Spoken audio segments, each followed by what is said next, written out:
یەکێتی خانەنشینان هۆشداری دەداتە حکوومەتی عێراق و هەرێم و دەڵێت سکاڵای یاسایی تۆمار دەکەین.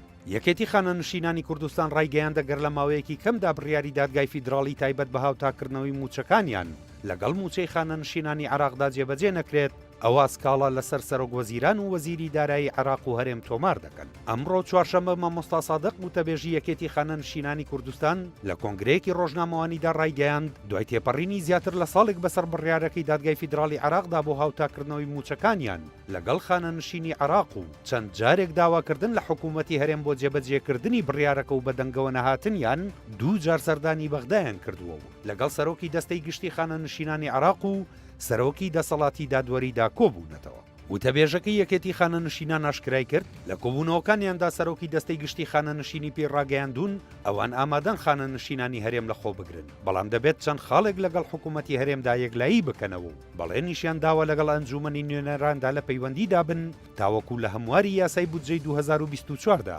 مافەکانی ئەوان مسۆگەر بکرێت. ئەوەشی خستە ڕوو فایق زێدان سەرۆکی دەسەڵاتی دادوەری پێیوتون هیچ کەس و دەسەڵات و لایەنێک لە عێراقدا بۆی نییە بڕیاری دادگای فیدراڵی جێبەجێ نەکات و بەڵێنیشی داوە پشتگیری تەواویان بکات. لە درێژەی قسەکانیدا مامۆستا سادق خۆشداریدایە حکوومەتی هەرێم و بەغدا وتی سکاڵایەکی یاساییان ئامادە کردووە و ئەگەر لە زووترین کاتدا حکوومەتی هەرێم و بەغدا ڕێک نەکەون و بڕیارەکەی دادگای فیدراڵی جێبەجێ نەکەن، ئەوە لە دادگایەکی تایبەت بۆ بڕیارانی دادگای فیدراڵی داوێتی و جێبەجێ نەکراون بە ناچاری سکاڵاکە تۆمار دەکەن.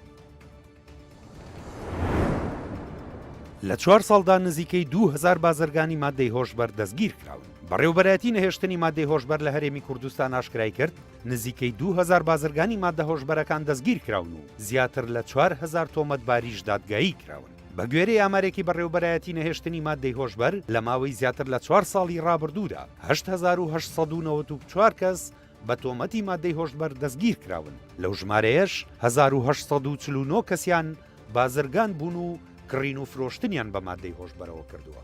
لە ئامارەکەی بەڕێوەبەرایەتی نەهێشتنی مادەی هۆشبەردا ڕوون کراوەتەوە لەو ماوەیەدا 4460 تۆمەتبار دادگایی کراون و سزا دراون و دواتر ڕەوانەی چاکسازیەکان کراون. هەروەها بڕی 1759 کیلۆگرام مادەی هۆشبەر دەستی بەسەرداگیراوە لەگەڵ 2272 کیلۆگرام حەبی هۆشبەری فەل و 66326 شیت حەبی هۆشبەر.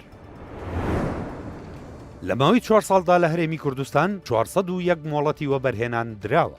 سەرۆکی دەستەی وەبەرهێنان ڕایگەیاند لە ساڵی 2006ەوە کە دەستەی وەبەرهێنان دروست بووە تاوەکو ئێستا ساڵی 2023 لە پلەی یەکەمدا دێت لە ڕووی ژمارەی مۆڵەت و پارەی وەبەرهێنراوەوە لە هەرێمی کوردستان. ئەمڕۆ چوارشەممە محەممەد شوکری سەرۆکی دەستەی وەبەرهێنانی هەرێمی کوردستان لە کۆنگرەیەکی ڕۆژنامەوانیدا ئاشکرای کرد لە ماوەی 4 ساڵی ڕابردوودا 401 مۆڵەتی وەبەرهێنان دراوە کە ئەوە ژمارەی پێوانەیە لە ڕووی ژمارەی مۆڵەتەکانەوە و ساڵی 2023 بە پێدانی 151 مۆڵەت لە پلەی یەکەمدا دێت لە سەرەتای دروستبوونی دەستەکەیانەوە. ئاشکراشی کرد لە ماوەی 4 ساڵەدا زیاتر لە 17 ملیار و 500 ملیۆن دلار لە هەرێمدا وەبەرهێنان کراوە کە بۆتە هۆی ڕەخساندنی زیاتر لە 10,000 هەلیکاری ڕاستەوخۆ بۆ هاوڵاتیانی هەرێم و مۆڵەتەکانی وەبەرهێنان لە هەموو شار و شارۆچکەکاندا بوون.